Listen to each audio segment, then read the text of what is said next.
Shalom pendengar yang dikasihi dan mengasihi Tuhan Yesus Kristus.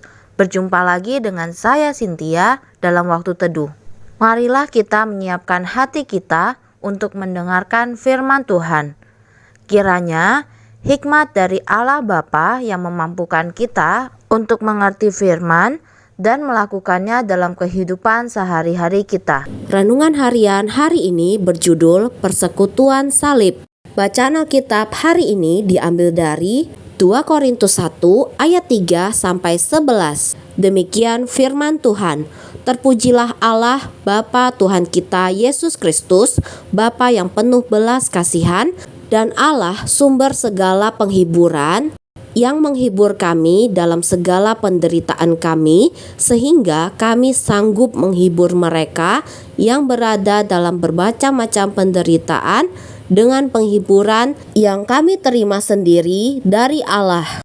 Sebab sama seperti kami mendapat bagian berlimpah-limpah dalam kesengsaraan Kristus, demikian pula oleh Kristus kami menerima penghiburan berlimpah-limpah. Jika kami menderita, hal itu menjadi penghiburan dan keselamatan kamu. Jika kami dihibur, maka hal itu adalah untuk penghiburan kamu, sehingga kamu beroleh kekuatan untuk dengan sabar menderita kesengsaraan yang sama seperti yang kami derita juga.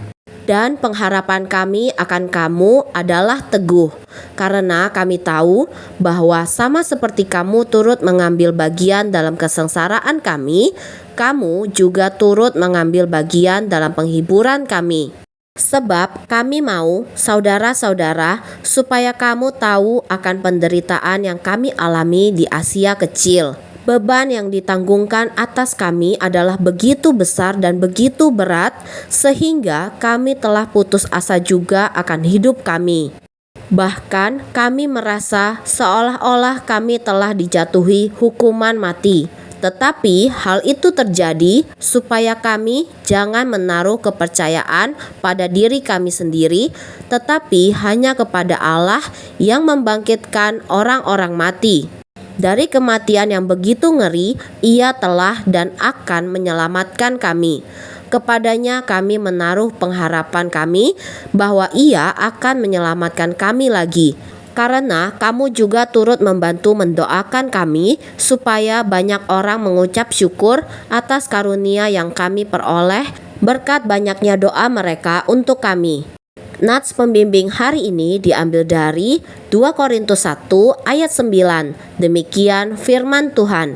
Bahkan kami merasa seolah-olah kami telah dijatuhi hukuman mati. Tetapi hal itu terjadi supaya kami jangan menaruh kepercayaan pada diri kami sendiri, tetapi hanya kepada Allah yang membangkitkan orang-orang mati. Dalam novel fiksi The Lord of the Rings, karangan J.R.R. Tolkien, seorang hobbit yang sederhana dan baik hati bernama Frodo Baggins dipercaya untuk melakukan sebuah misi berbahaya. Bersama sebuah kelompok yang disebut Persekutuan Cincin, ia harus mengalahkan kekuatan jahat dengan mengembalikan sebuah cincin emas wasiat ke gunung api kebinasaan, tempat cincin itu ditempa. Di sepanjang jalan, kejahatan membayangi Frodo. Ia kalah perang, teman-temannya tewas. Saat merenungkan tragedi-tragedi itu, Frodo berkata kepada Gandalf, temannya yang bijaksana, andai saja cincin itu tidak pernah datang kepadaku. Aku berharap semua ini tidak pernah terjadi. Gandalf menjawab, begitu pula harapan semua orang yang hidup pada masa ini. Namun, keputusan itu tidak terletak di tangan mereka. Yang harus kau putuskan adalah bagaimana menggunakan waktu yang telah diberikan kepadamu. Dalam persekutuan salib, seorang hamba Kristus juga diuji. Seperti Paulus, kita mungkin merasa hancur di bawah beban keadaan. 2 Korintus 1 ayat 3 sampai 11. Jalan tampaknya terlalu curam untuk didaki. Kita bertanya-tanya, apakah ada matahari terbit di ujung kegelapan? Sekalipun kita tak memilih keadaan yang menimpa kita, kita dapat memilih apakah kita akan mempercayai Allah. 2 Korintus 1 ayat 9. Melalui persekutuan dengan Yesus dan kekuatan Roh Kudus, kita dapat menyelesaikan misi kita bagi Allah. 1 Korintus 1 ayat 9, Yohanes 16 ayat 13. Percayalah kepada Dia untuk menuntun Anda sepanjang jalan. Dia memberikan nasihat yang bijaksana.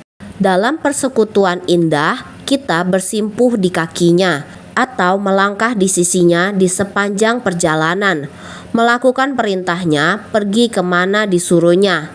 Tak pernah gentar, hanya taat dan beriman. Anda dapat mempercayai Allah baik di dalam gelap maupun di dalam terang. Demikianlah renungan harian hari ini. Sampai jumpa lagi pada kesempatan berikutnya.